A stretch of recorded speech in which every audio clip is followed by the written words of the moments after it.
I'm going to kick it off here. So I am, who am I? I'm Skip Stiles, Executive Director of Wetlands Watch. We've been doing this whole series of webinars on all the changes that are taking place. And this one, we talked to a few folks around the state about just how crazy it's been for local government staff with the building boom going on, COVID, and 95 regulatory changes taking place simultaneous with the creation of a new multi-million-dollar state flood fund. And felt as though we probably needed to do a little more outreach on this so that everybody had a chance to sort of get their head around what was being proposed. And so we're, Patrick and I are going to do some presentations on the sea level rise changes and the mature tree changes. I'm going to provide a few examples that we sort of worked through about projects and how they might fit through, fit in the regulatory system. And then I think, you know, just have a conversation. Mostly this is a crucible for a conversation about these changes because we want to make sure that everybody is aware of what's going on and sort of comfortable with them. So with that, in 2020, the General Assembly amended the Chesapeake Bay Preservation Act and added two new provisions to it. One is preservation of mature trees, and the second was adding coastal resilience and adaptation to sea level rise and climate change. And so this triggered a regulatory process, an abbreviated regulatory process, because the statute also said, hey, speed things up, and you don't have to go through a full-blown Administrative Process Act on this. So DEQ began conversations informally with stakeholders in the fall of 2020 and issued the draft regs on November 25th, 2020. The regs were considered by the State Water Control Board on December 9th, 2020. We were one of a few folks who said, hey, you got to start over. There's not enough time. The Water Control Board said, we'll extend the comment period. This was also occurring during the General Assembly. So they said, look, public needs time to look at this. We'll extend the comment period to a 90-day comment period. DEQ held a public meeting, a webinar on January 27th. When the regs, the comment period on the regs closed, they held a public meeting of stakeholders over 2 days, May 13 and 14, on both the sea level rise and the mature tree piece of it.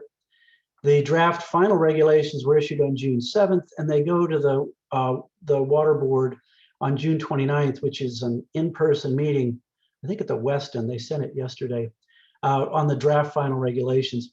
I'll remind everybody on this call that under the regulatory rules, you must have commented on the draft regs in order to testify before the Water Board. So if you've commented during that regular comment period that ran from December through the spring, then you can testify at the Water Board. If not, you can watch it. So let's look at the Chesapeake Bay Act provisions.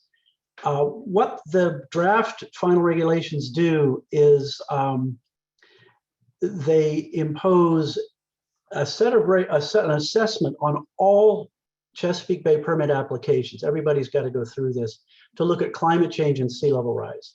And this assessment will look at the impacts of the project 30 years out or over the useful life of the project, whichever is shorter.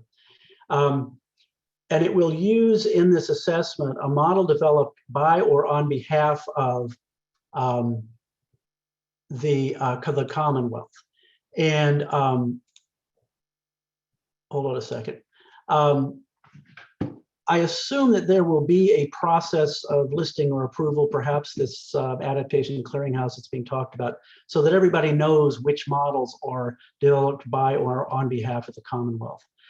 The impact assessment will look at inundation impacts using the NOAA intermediate high curve, which is sort of where the state is coming out in terms of a projected curve for sea level rise.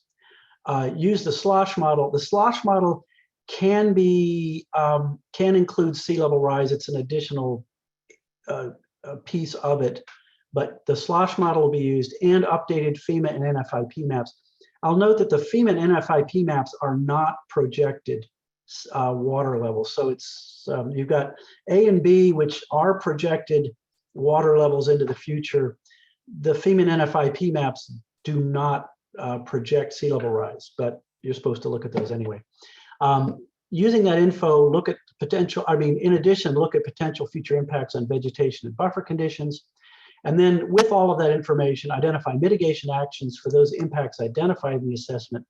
And then the last bit is localities are empowered to require conditions alterations, installation of adaptation measures. So in other words, localities can require modifications of these CBPA permits based on that impact analysis. So anyway, everything that comes through the CBPA permit process has to go through that. Now, in addition, if it's an adaptation measure in the RPA, there's an additional set of regulations that apply. An adaptation measure is defined in the regs as a, well, you can read it there, project practice approval to mitigate or impact of climate change, including sea level rise. Now, again, we're really only looking at sea level rise because there's no models yet that look at other pieces of climate change, such as increased rainfall intensity, impact of temperature, those kinds of things. So essentially, this analysis for an adaptation measure is going to be looking at sea level rise. The adaptation measure must be nature-based, and that is again defined in regs as an approach that reduces the impacts of sea level rise, flooding, and storm events through the use of environmental processes and natural systems. So if it's an adaptation measure, must be nature-based and must be one of those four. It either has to be a Chesapeake Bay BMP, a Virginia Clearinghouse BMP, a VMRC approved shoreline protection strategy, or an activity eligible under the Community Flood Preparedness Fund. That Part D is the one, Part D is going to be the one that we'll have to wait and see what activities are declared eligible under the Chesapeake Bay, under the Community Flood Preparedness Fund. So again, adaptation measure has to be nature-based and has to be one of those four types of approaches. The adaptation measure may use fill. There's a specific set of conditions outlined in the regs about grading, soil type, can't cause runoff or lateral flow in adjacent properties, can't cause uphill ponding, can't adversely affect septic systems. And the last piece is it must comply with other laws. This was an issue that was raised during the comment period about fill in the floodplain possibly affecting the community rating system, which is a system by which localities, by taking extra flood protection measures, can lower flood insurance rates. And open space in the floodplain is one of those measures. A long rambling conversation to say that they want to make sure that if you're using fill, that you're not essentially eliminating that flood insurance reduction program from the locality. Adaptation measure, minimize disturbance of natural vegetation, mature trees. Here again, comply with and not contravene FEMA programs such as the community rating system.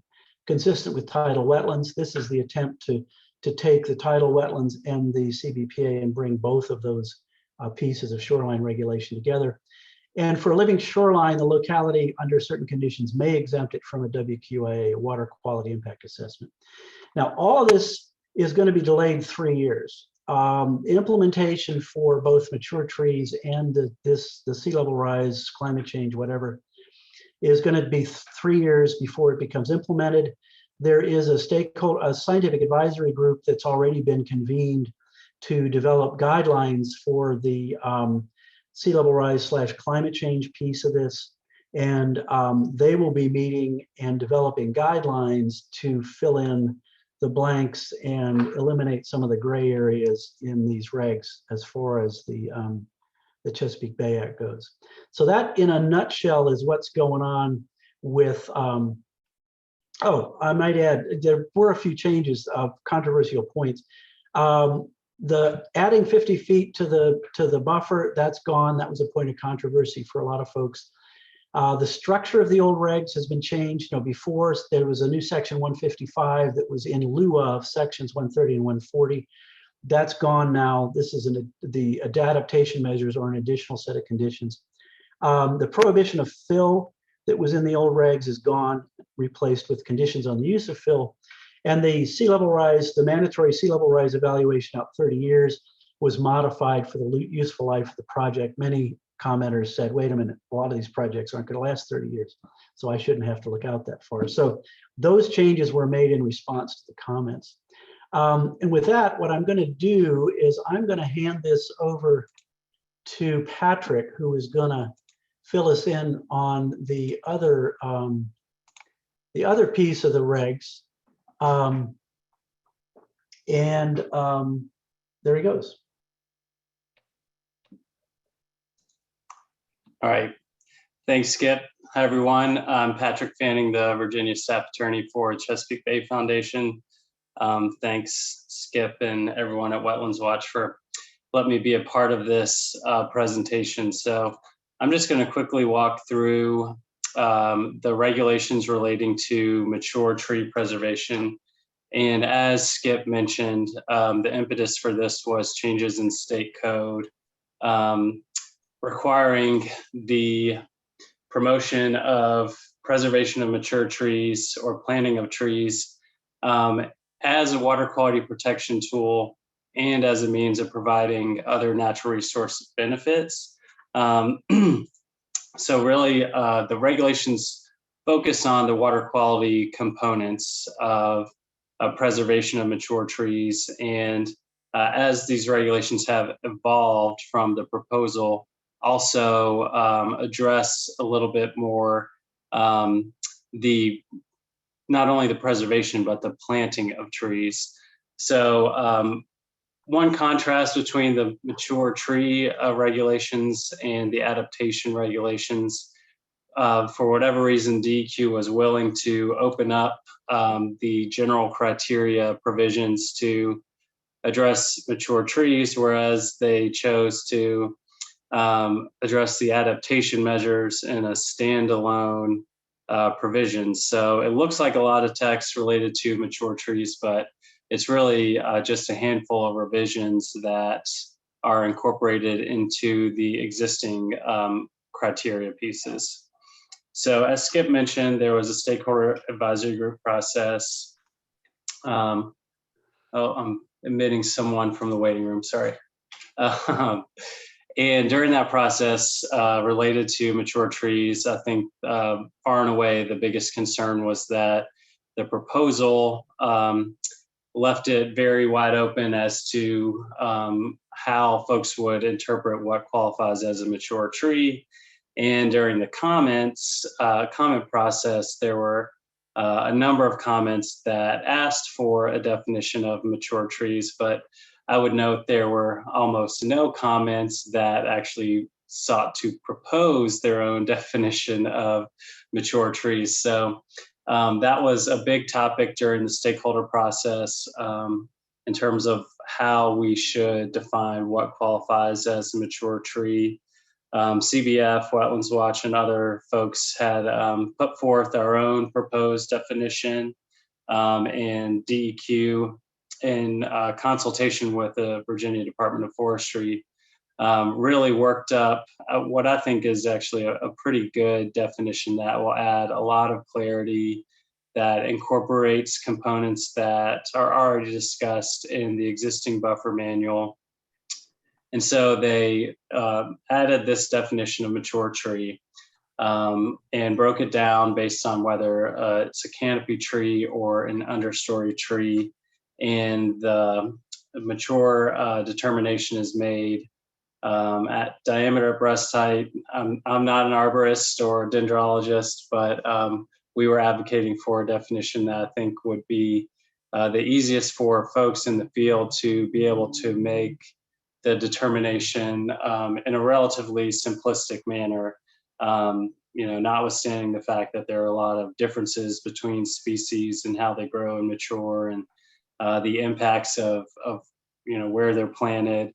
So I think this strikes a pretty good balance in terms of making sure that what a mature tree is relatively easy identifiable in the field. And I will say that for both canopy tree and understory tree, there are additional species-specific parameters that discuss specific species in the buffer manual already for both of these categories. So hopefully that will be a good resource to folks who have questions as to which type of tree should qualify for which protection based on their diameter.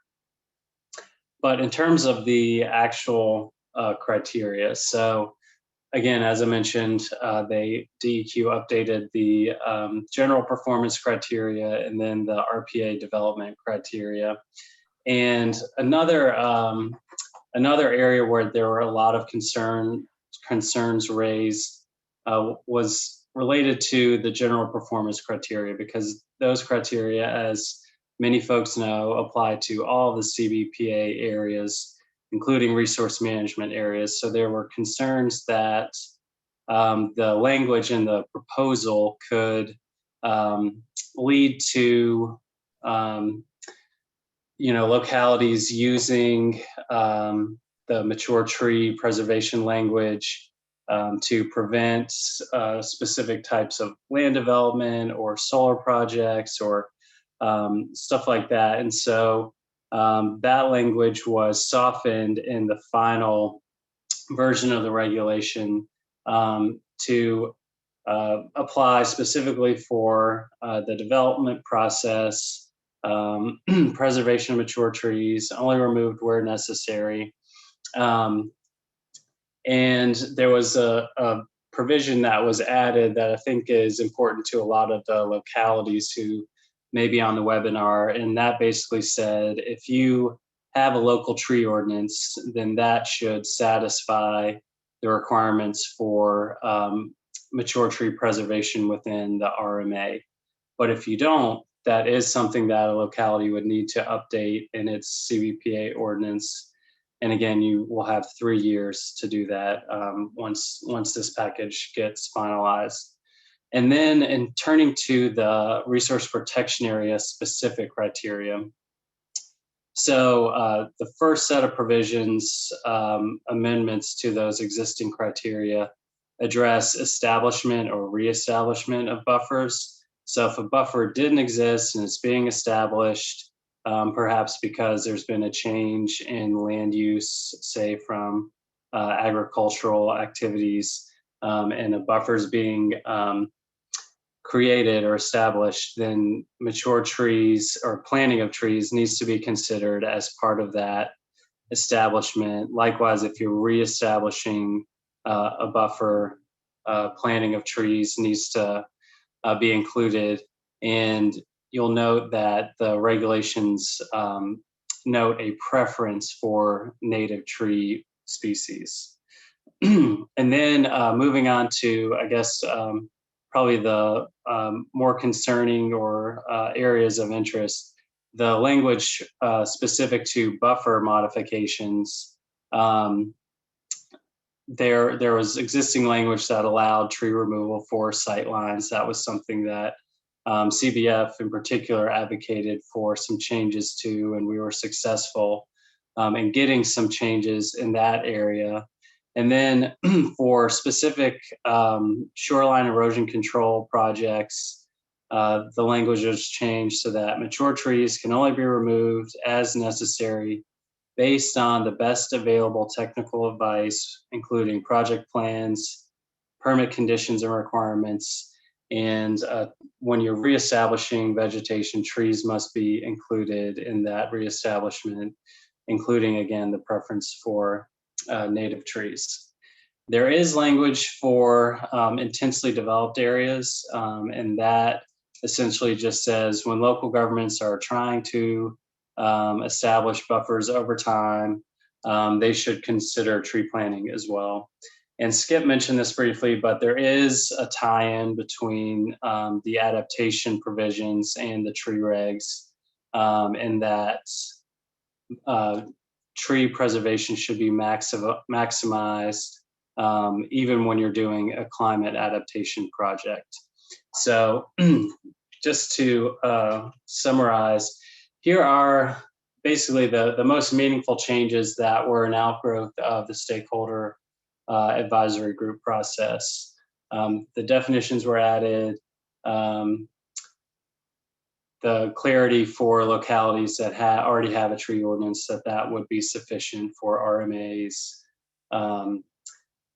limiting ability to remove trees for sightlines and vistas. There also, in the proposed regulations, was a use throughout the mature tree provisions of a maximum extent practicable standard. And that language already existed in one spot in the regulations. And so DEQ thought it would be helpful to continue to use that throughout the mature tree provisions. But there was a lot of pushback on that point. And so DEQ removed any new additions. They left the MEP language that was already existing, but they removed any other use of it, and instead used an as necessary provision that they thought would help address concerns folks had over what MEP actually meant.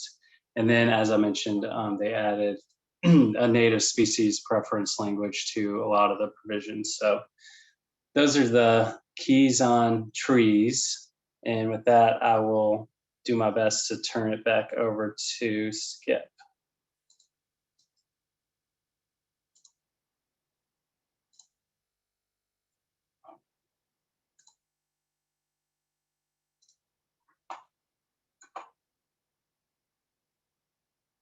All right, Skip, you're muted. Oh, this is my first Zoom call. I'm going to go back in, and we're going to go through a couple of examples. We have had struggles, as many of you have, getting our heads around this. So we thought the best thing to do is probably find some examples that we can sort of hang a conversation around. So we talked to a few folks and have come up with some examples that we can sort of use to illustrate what's going on. We're going to look at a retaining wall, living shoreline, and a hybrid adaptation approach. So as I laid out earlier, if it's an adaptation measure, it's got to be a nature-based solution, and it goes through the CBPA. If it's an erosion control measure, it goes through the VMRC process that, again, in a separate set of regulatory guidance actions, has been changed over the last few months. So bulkhead retaining wall at the back of the tidal area. Basically, the decision flow chart, is it an erosion control structure? No. Is it nature-based? Well, no. Well, then I'm sorry, it doesn't work.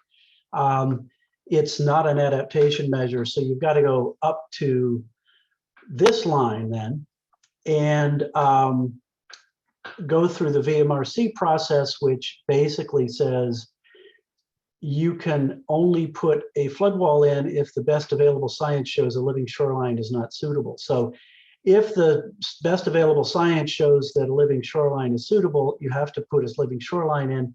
If it shows that it's not suitable, then you can do a wall with living shoreline, some sort of hybrid approach. But that's pretty much the only way that you can get a retaining wall in under the current scheme between both VMRC and the Chesapeake Bay Act changes. Living shorelines are addressed specifically in Section E of the new proposed draft final regulations. Again, all these have to go through this future conditions assessment, which is in Section B. And then living shorelines, they look at minimizing land disturbance, establishing vegetative buffer inland. Does it meet the fill conditions? Remember, we said now that fill is permitted for these projects, but only under a set of certain conditions. And then does this living shoreline have VMRC approval?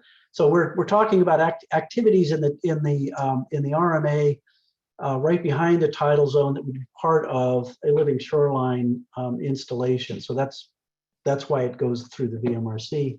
With all of that, it's a local government option to exempt it from the water quality improvement assessment.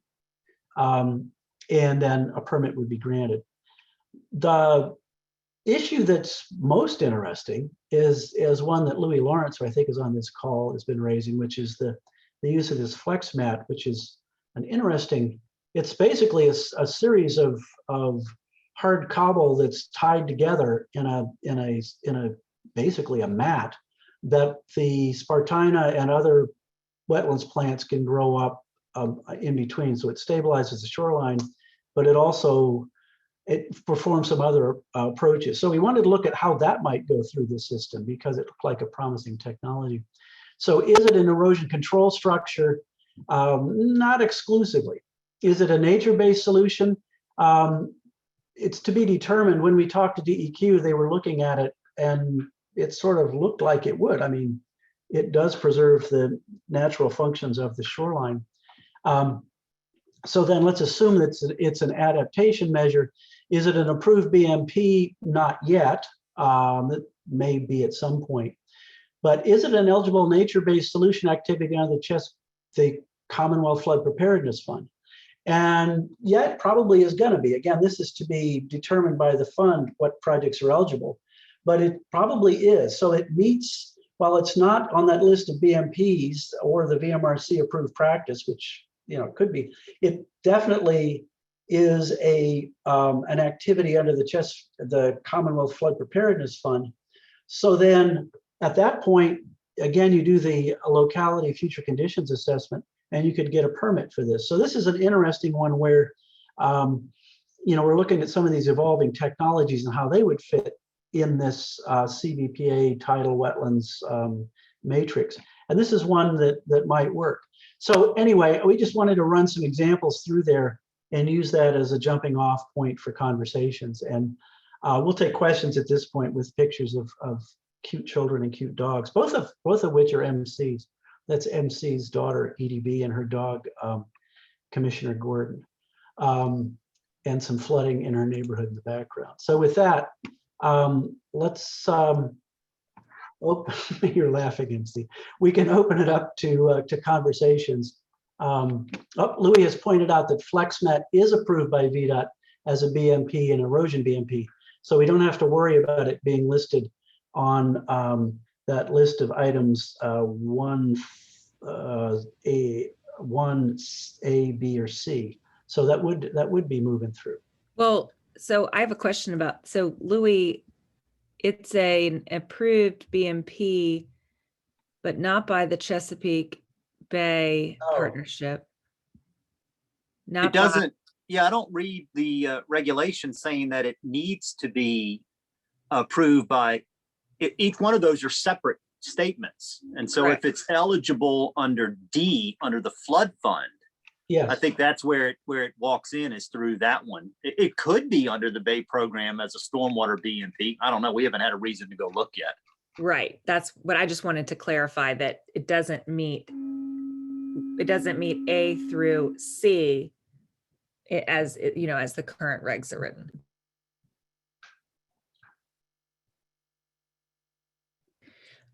We had another question in the chat that I think is a really good one, and one that kind of thought might come up. Allison from the city of Hampton asks, given that fill is allowed as an adaptation measure and is, quote, natural, would a retaining wall to hold new fill then be allowed? So Skip, you can take that one. I have no idea. Let me see if I got Justin on the dial here. That's an interesting one. That's, again, something that's going to have to be filled. Now, That would be figured. A core log would work because it's natural and goes away, but a retaining wall. And I think that that fill is C3, right? So C addresses adaptation measures, which have to be nature-based, and then fill comes in. And so I think you'd have to prove that fill is in fact an adaptation measure that is nature-based. Yeah.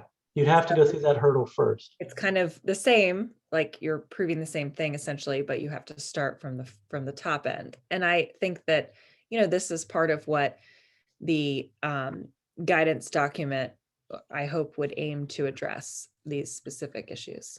Yeah, because there are going to be a lot of these hybrid joint combined hard soft things along the shoreline.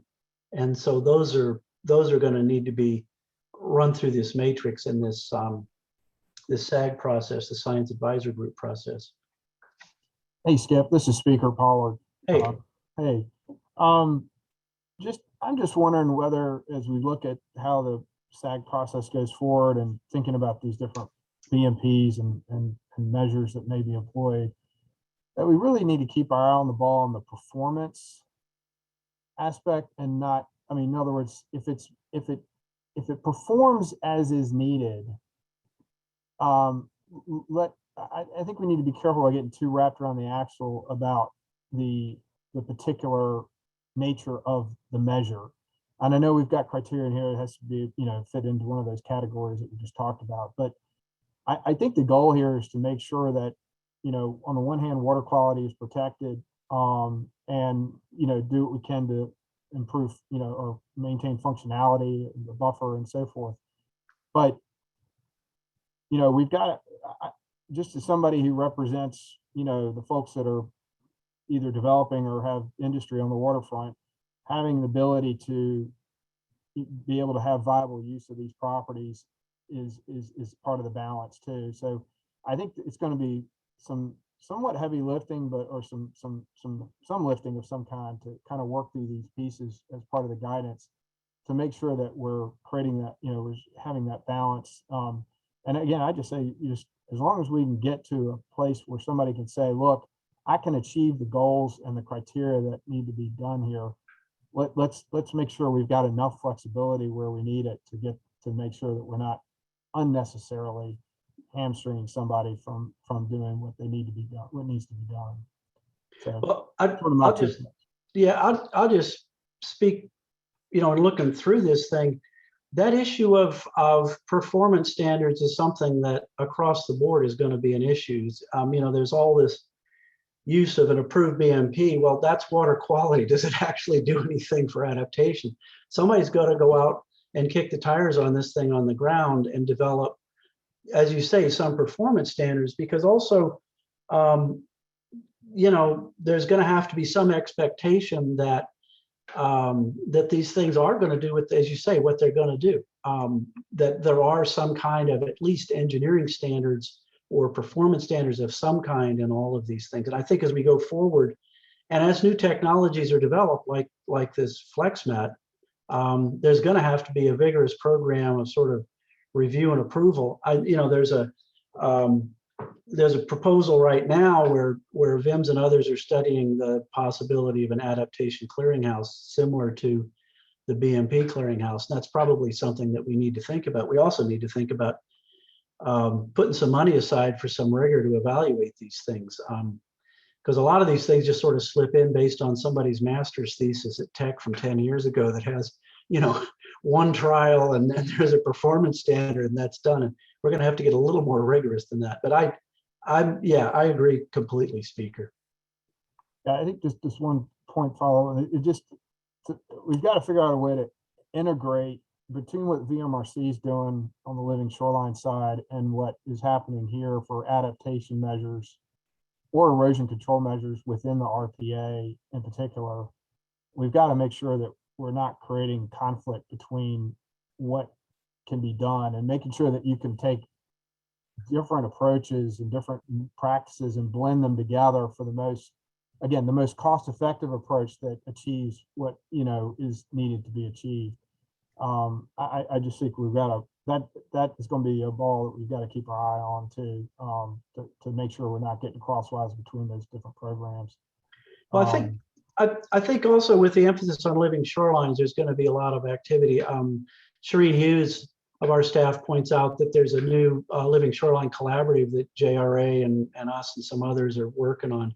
And there's going to be a lot of monitoring protocols on those living shorelines. So as we get more of these practices in and can monitor them, and And, you know, Allison points out that these need to be designed, installed, and maintained, which of course is a whole nother issue. But yeah, I agree.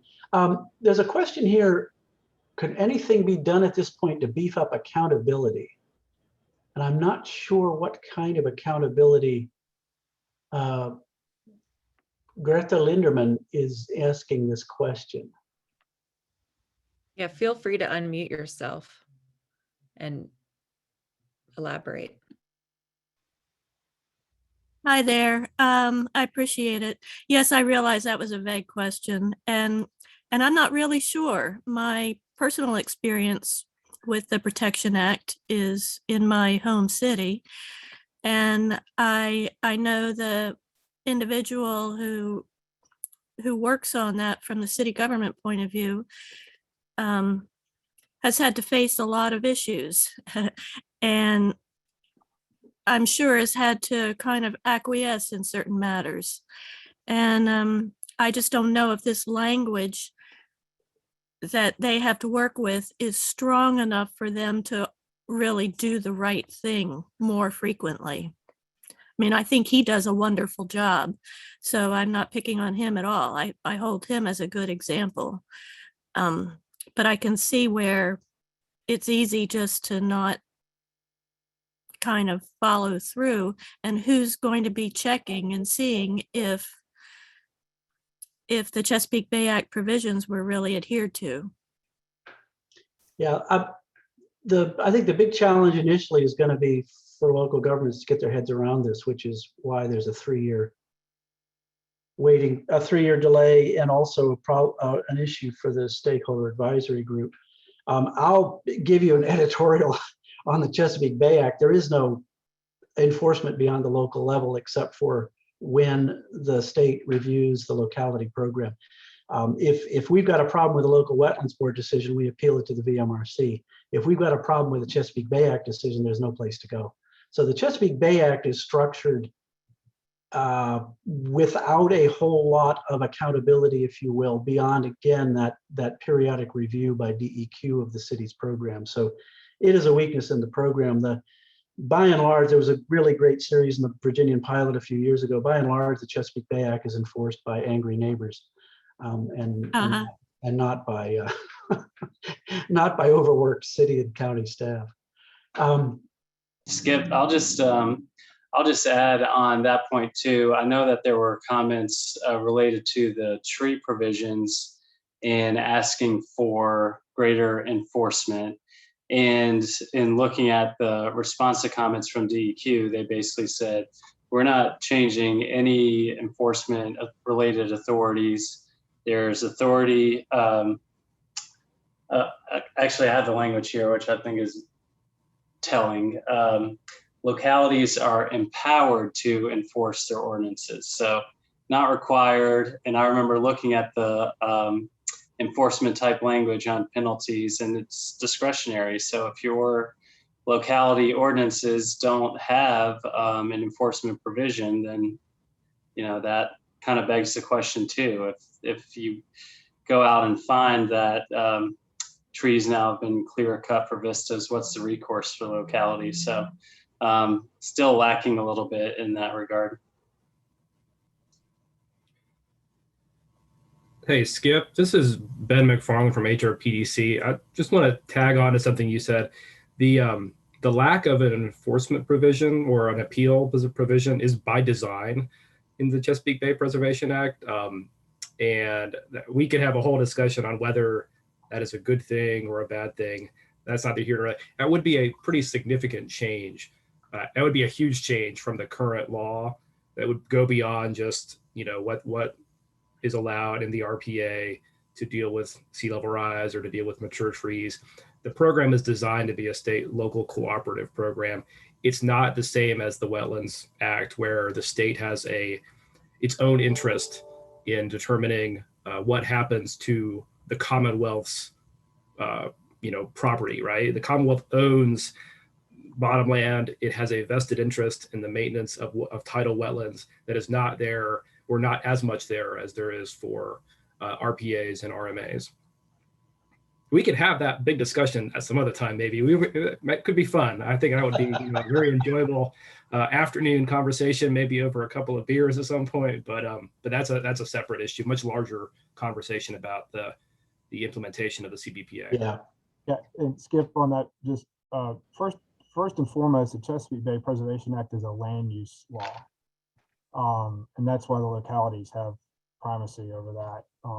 So the appeal comes through whatever local decision on like a site plan approval or something like that that may or may not have rights of appeal. So We had Okay. Who's buying beers for the debate? not me, but we had another question in the chat that I wanted to make sure we didn't miss. Allison asked, and hopefully I'm following along, and be sure to you can unmute yourself if we need clarification on this, Allison. But you asked, is there any gap or issue created by the fact that C1 says, quote, be a nature-based solution adaptation measure that uses environmental processes, natural systems, or natural features, end quote, whereas the definition of natural based says, open quote, environmental processes and natural systems, end quote. So the three things with an or versus two things with an and is the issue there.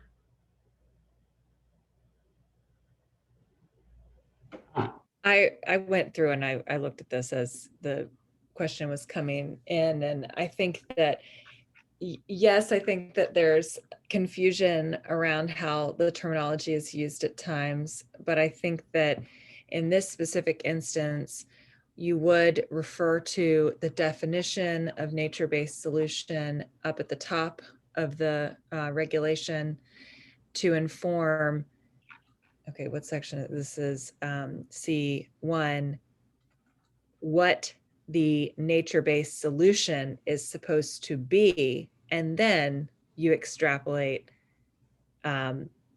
what follows, which is an adaptation measure that uses environmental processes. So I think that, first you fall back to the regular definition, and then you can further surmise that environmental processes, natural systems, et cetera, are being used.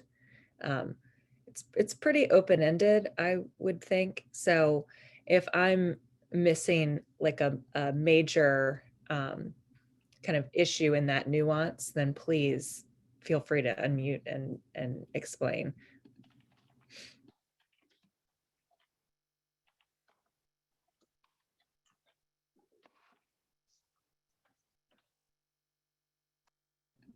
We also have the added kind of fun that needs to be fleshed out in the guidance or the guidelines related to the definition of a nature-based solution in the Community Flood Preparedness Fund manual.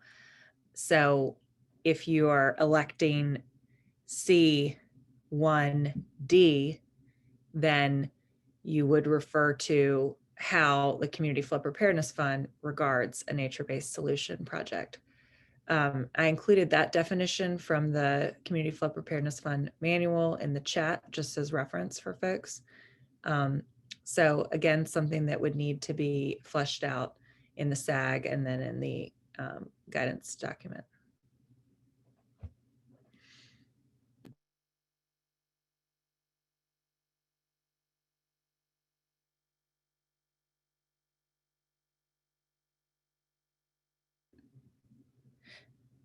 Yeah, Allison just noting no issue, just wondering if it could be a potential problem with the difference. Yeah, I think as you note, there are a couple instances where some guidance would be helpful. My hope is that everybody on this call also gets to be a part of, observer of, have reps at this process that's going to be taking place to develop the guidelines for this. Because, one thing one of the points that we've made throughout this is nobody else in the country has done this. And Virginia is the first state to put like a dynamic condition in a fixed regulatory system, whether it's the Tidal Wetlands Act or the Chesapeake Bay Act. And there's going to be, a lot of T-turns here. There's going to be a lot of, whoops, I didn't anticipate that. So I think, we're all going to have to have to stay tuned into this process. I don't think that that should prevent us from moving forward, because, you know, we could debate this till there's a foot of water on Hampton Boulevard, and, you know, we just need to get moving. And I think this gets us close, but it's going to be hard work, and it's going to be work that's going to require all of us to keep paying attention. All right. We had another question, Skip, if you wanted to answer.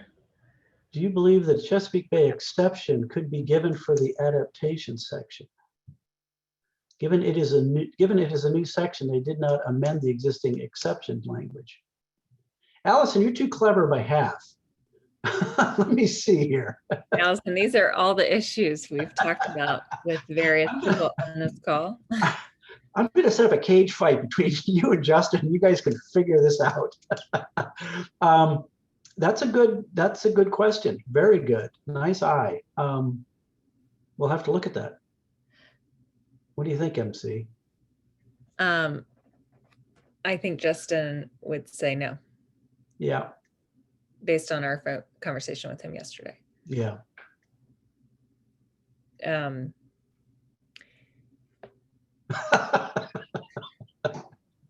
All right, the chat's getting out of hand. I'm sorry I made that intemperate remark. Are there any more questions on the matter before us?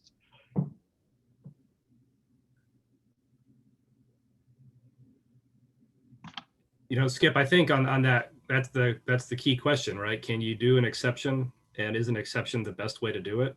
Yeah.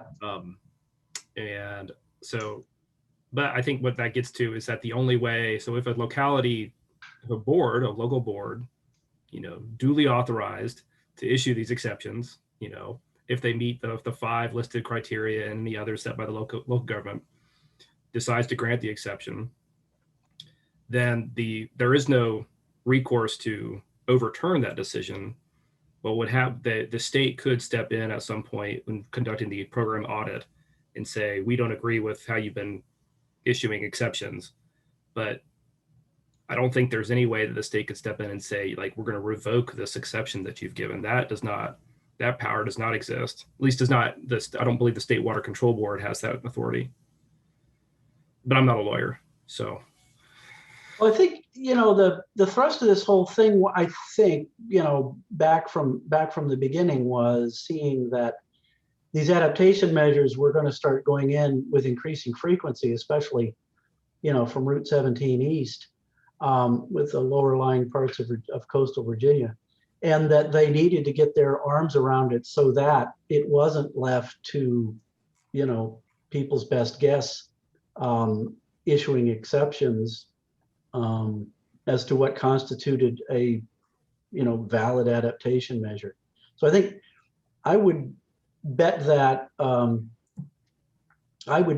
the ability, or I would bet that the DEQ and the Water Control Board would frown on excessive use of exceptions for this purpose, because the idea was to put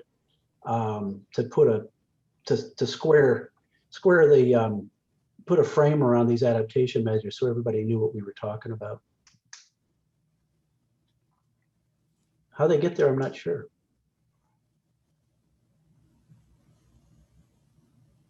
I think at one point we were thinking that this might be an opportunity for especially local staff to kind of share what specific clarifications they would need. I think that, you know, we had a lot of comments and questions that kind of build the list that we can kind of create based on that. But if there are if there's anything additional that you all think is really critical to address, then please note it in the chat or send any of us a follow-up email. Just thinking, how best can we, you know, help look ahead to the guidance preparation that will come out of the regulations. Corey Miles has an, as usual, interesting observation or question. Is stream restoration considered a nature-based adaptation measure? Could be. I I would think that it would be, especially if it's a reconnection to the floodplain. Yep. The natural floodplain functions. And it is a stormwater BMP, so as long as it meets the requirements of the approved Chesapeake Bay program approved stream restoration projects. Yeah. And there's any number of places where it would meet that those conditions A through C, or A through D rather, on a BMP list, VMRC list, or eligible for the flood fund. It's certainly going to be eligible for the flood fund.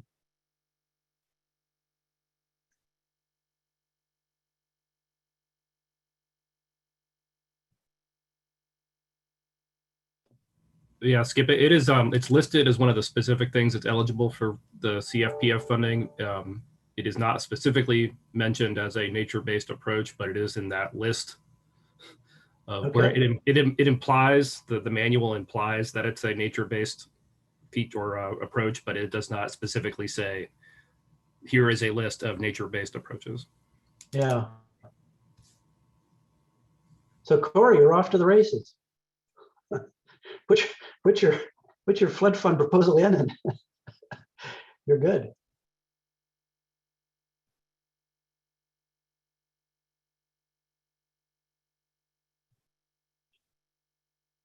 What do we got here? Matthew Landis, marina and bulkhead infrastructure. That's going to be an interesting area where you basically, it's hard to tie a working boat up to a living shoreline. That's definitely something that folks are we're going to have to pay attention to, how the new requirements allow the continued use of bulkhead infrastructure. Well, and I think it's about maintaining existing infrastructure as well. But economic development, putting in a new marina. I mean, one of the big issues is the loss of working shoreline. I think water dependent activities. Yep, go ahead. Water dependent activities have some exemptions or something. I can't remember the exact language, but in terms of land use, if it's water dependent, then it may have be allowed some exceptions. It's one of the permitted uses within RPA as a water dependent activity, but the larger point about hardened structure that's there for ports or marinas or terminal facilities where you've got to either maintain it, repair it, or in some cases expand it or build new in order for economic development or new facilities. I mean, this is, as I mentioned in some comments on the VMRC living shoreline piece, you've got to be able to do that. If you can't move those facilities inland, that doesn't work. So while we're trying to achieve some of these goals, there's going to have to be places where you have bulkhead or hardened structure along the waterfront in order to allow those uses to occur. There's just no getting around it. And I think that's part of the challenge too with this guidance with the SAG group, is being able to work through that and again, being flexible in how we approach these issues, because there may be good blended approaches that could work, but you've got to be able to allow for that, what's feasible under that situation to go forward. So it's going to be a real challenge, and that goes to the integration of living shorelines and these adaptation measures here too. Yep. All right, we're at the top of the hour.